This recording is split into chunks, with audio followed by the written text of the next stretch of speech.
Yes, hello and welcome to the show. I believe I'm correct in stating it is the most star-studded panel we have put together on the Oval Office. To my right is the reigning Brownlow medalist, Tom Mitchell. Tommy, welcome. Sammy, good to be here.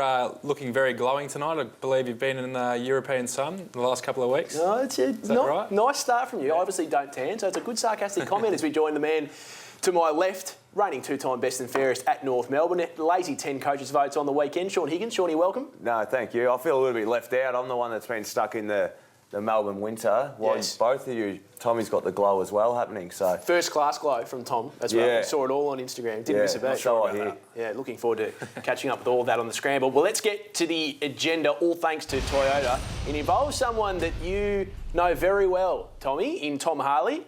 When you were there, he was the head of footy at Sydney, now, of course, the CEO. And it was revealed today that he had a meeting last week at his house, if you don't mind, with Essendon full forward star Joe Daniher. Boys, you've both now playing at your second clubs. You've both been involved in trades. I guess, Shaun, you were a little different because you were a free agent. Tommy, you were traded from the Swans to the Hawks. When this stuff starts getting talked about, I mean, how would Joe be feeling right now? I get the feeling, that it wouldn't affect him that much, but other players it would. Is there anxiety? Is there uncertainty? Do you lose sleep over it? How are you both feeling when you were changing clubs? I'm sure the uncertainty would definitely play a role when it becomes trade. I was slightly different because I was a free agent and knew really the place that I would go. So you felt like you had a bit more control over it? Yeah, a little bit. So it would be interesting, maybe Tommy can add to it, in terms of the trade and the uncertainty, because in some ways it's out of your hands because two clubs need to get the deal done. Yeah. I know that a lot of times when we're talking about players and their rights in the game, a lot of punters will often make the comparison, it's just another workplace. This is actually one of the key components where it's very different to any other workplace. Sure, it happens in other sports, but you're not working as an accountant and then being traded from one firm to another where you don't really have as much control on it. There must be some anxiety that comes with it.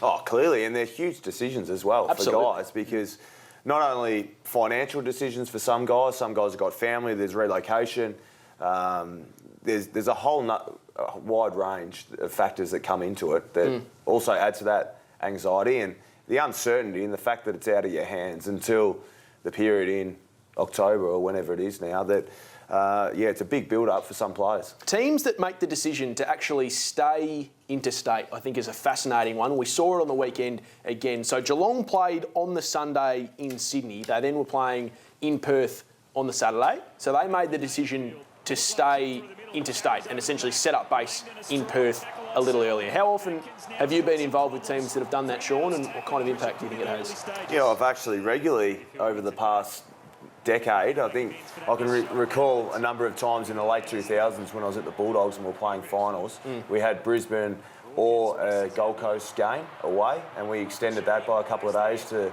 freshen up, and we're in a training period leading into finals, and we had locked in a finals berth, much like Geelong. I don't buy into the fact that they're away at all, that it was inappropriate or it led to poor form, and I would be sure that Geelong wouldn't be buying into that either. On goal celebrations, Xavier Dersma, I love the energy, particularly because it was talked about by his coach and he went back to the well, he did it again. Well, I know you're not huge on, not so much the celebration, but just the content of the celebration. The head tilt at the end, sort of, it's just the nod at the end I think could use some work.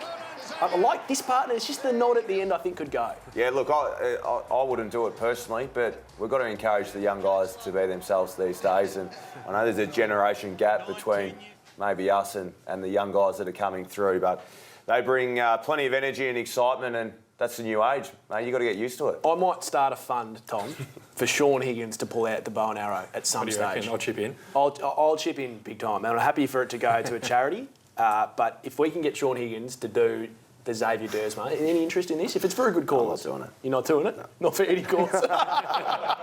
Well, fair enough. At least he's honest.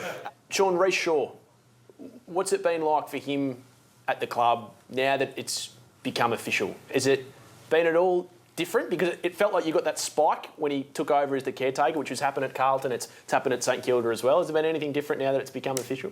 No, well, it hasn't been different. I think the one difference for him is probably the relief. There was 4 to 5 weeks, every single press conference at main training, post-game, he was asked about the coaching job, and he was in a tough situation because he didn't know, and it was almost like he was in a job interview for 8 weeks. He handled himself amazingly well. It was a great week last week, not only him, but also his family, a huge reputation and history that goes along with the Shaun name. And he adds another piece to that puzzle, and it was great for us on a huge weekend for the footy club, not only with a 150-year celebration, but also Reece's first official game, and we're able to get the win.